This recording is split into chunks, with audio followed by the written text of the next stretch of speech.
Remember this clip, you've had 2 divorces then, ups and downs. Most people would have thrown in the towel, but oh no. No, not Alfie, wears his heart on his sleeve, he's dedicated. Why do you two keep coming back together? Money's good. That's right. No, I'll tell you what it is. Sorry, I'll tell you what it was, great. Because this is a story that started... you should see me live, I'm so funny.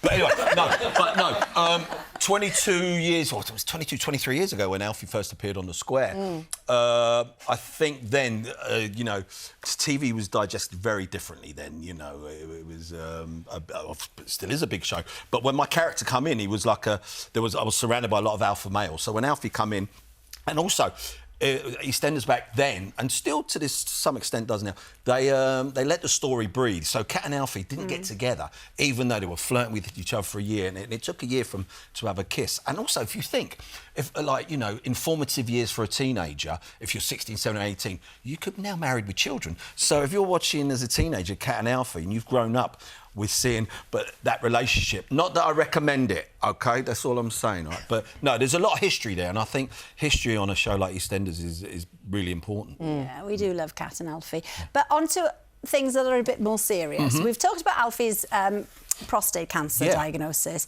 and actually it's still getting men talking, isn't it? Oh, God, Alex, yeah.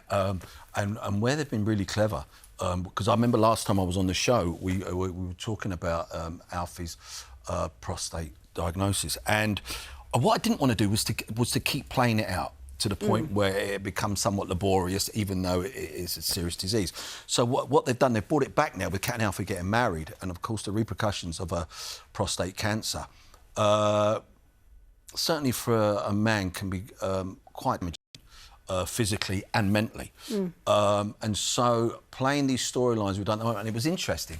I was on tour with my mates, doing the Pratt Pack tour, and I saw a young lady at the stage door, and I thought she was waiting for an autograph. Anyway, I went over to say hello, and she said to me, she said, "Oh, thank you so much, Shane, for doing the story about the prostate cancer on EastEnders." And I asked why. She said, "Well, my dad, who's about the same age as you, we just, on the off chance, said, why don't you, Dad, Alfie's gone and got a prostate check, why don't you go and get it done?"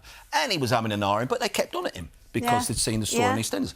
Anyway, he went along and he was diagnosed with early stages of prostate cancer. Gosh. And now is fine. But, so if that storyline and the character Alfie saved one life, then it's been worth it, you know. And I know right across the country we get a lot of stuff, a lot of mail to EastEnders saying thank you for highlighting this storyline, and the storyline that's playing out now with his libido, which is what happens after this particular disease. That is the power of EastEnders, isn't it? It's brilliant. It is, very much so. Thank you so much, Shane. You can see how everything unfolds on EastEnders right after us, as well as on iPlayer. That's all for tonight. A big thank you to Jeremy, Shane and also for Nikki for joining us. Tomorrow I'll be back chatting to Josh Groban and Faye Ripley.